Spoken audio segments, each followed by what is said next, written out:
Hey everyone, Ginny Dudunsky here, Wormwise. A docking drench for lambs, is it really necessary?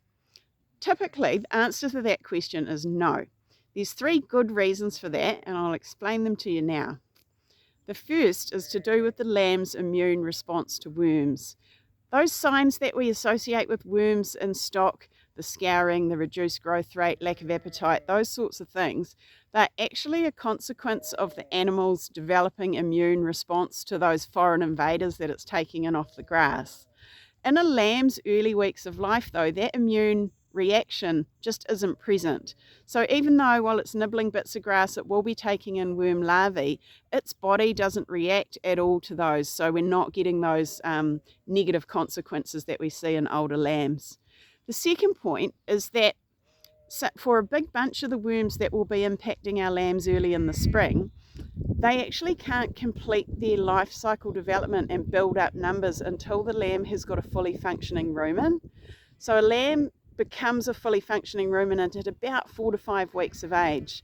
Prior to that, a lot of those worms actually aren't completing their life cycle.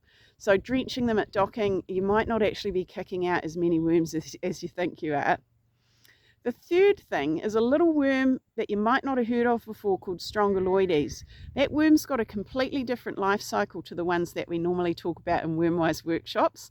It can be picked up by the lambs directly through their skin, and they can also ingest eggs off the udder of their mum when they're nursing.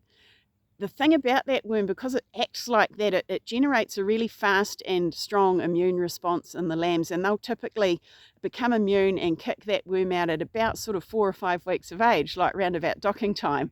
So if you're seeing a few dirty lambs before docking and you're giving them a docking drench and then you're seeing that they dry up, they may well have dried up anyway because it was probably that little strongyloides worm that they were going to become immune to on their own.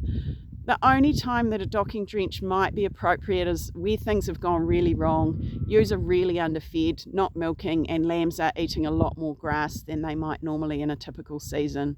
So that might be a time that you would do a docking drench, but for it to be a routine thing, probably going to get less value out of a docking drench than you might have imagined for those three reasons that I talked about. Thanks for listening, and we'll see you again next time.